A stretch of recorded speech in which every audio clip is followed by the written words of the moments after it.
I don't know where to begin about talking about the ethical, fair trade, organic side of the industry. It's because it's really big and complex. You're talking about these people are incredibly poor. When I went to Nicaragua, You mean the farmers? the farmers, yeah, the producers, almost nobody has electric and running water. Virtually nobody. Yeah, there's some people that do, but basically nobody does. For them to bring fertilizer up to their farm with their limited income is like pointless. Also, they have it is it is shade grown because they're in a rainforest and they haven't destroyed their environment. You know, they're living off of that. They constantly keep in I'm not sure what the word is. They keep replanting new trees into the rainforest to replace the ones that they're taking down for building. They showed us different. This is a tree we plant for firewood. This is we plant these trees because it's very hard and sturdy. We use this for building. And as they take them down, they keep making sure that there's plenty, and that keeps the canopy over the coffee beans, over the coffee trees, so the light's filtered. All this plant life and all the animals, that's just constantly regenerating the soil. So by default, it's organic. The big problem is getting it certified organic fair trade, which are two separate certifications, as is shade grown.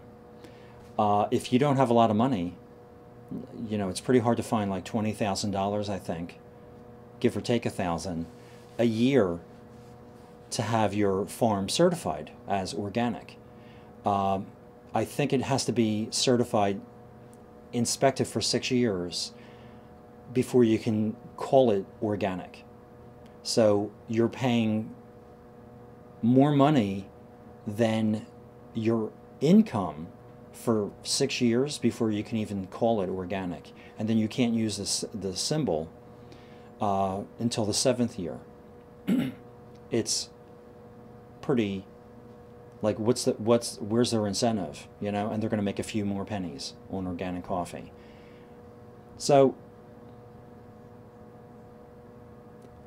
the coffee basically is, but you don't know what's going on in the soil before that. You know, there are trucks around. Was there petroleum or gasoline? You know, there is. It's such a big, complex problem to look at everything. You know, and make sure that the soil is, you know, pure. Fair trade. To help combat issues like that, those expenses, groups of farmers near each other have to democratically create on their own, not from an outside agency. They have to form a democratically elected, created cooperative that they all belong to, where they're totally transparent. We all know what everybody makes. We all know what everybody grows.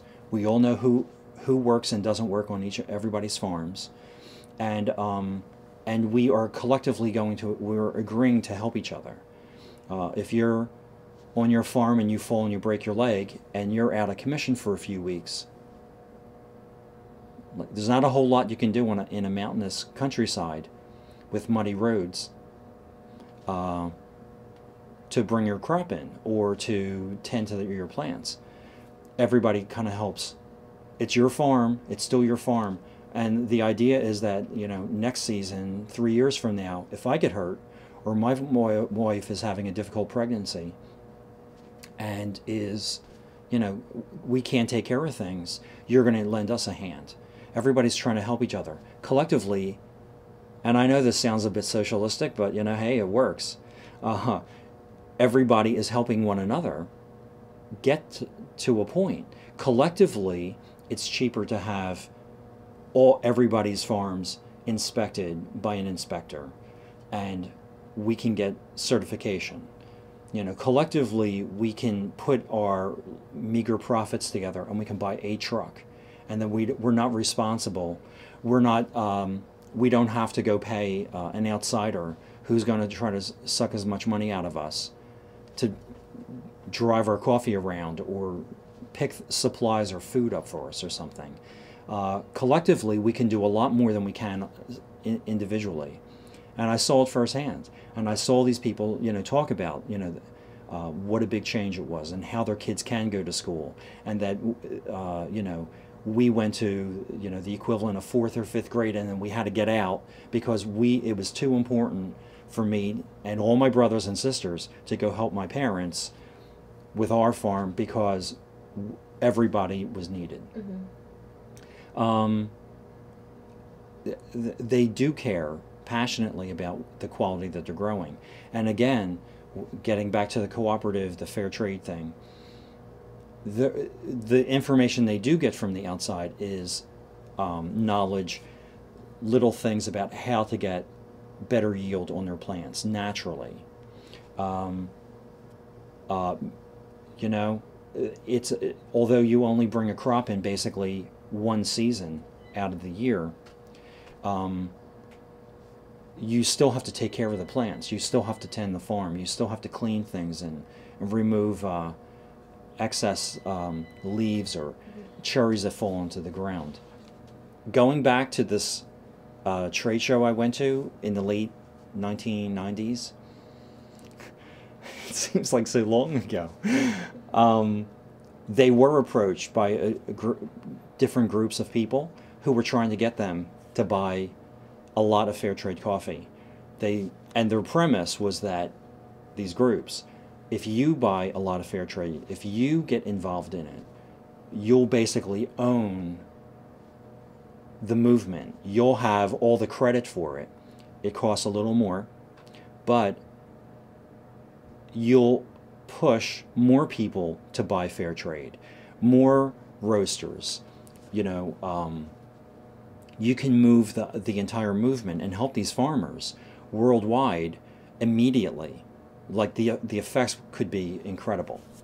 Basically, then and now, even then and now, the amount of coffee a fair trade coffee farmer sells at a fair trade price is only about half, 45%. So if all the coffee I bring in, if only 45–50% of it can I sell it at a fair trade price, the rest I'm selling at different margins, less. So there's plenty of glut on the market for the big guy, the big green guy, to go buy this stuff, and especially back like in 1998. And they didn't want to talk about it. Nope. We have our own little market or network of getting beans, and we can't change our system. So I'm at this trade show, and people had asked them prior to the trade show about trying to get involved in this, and they said, no, we have a network. We can't. We have everything set up. We just don't buy beans that way.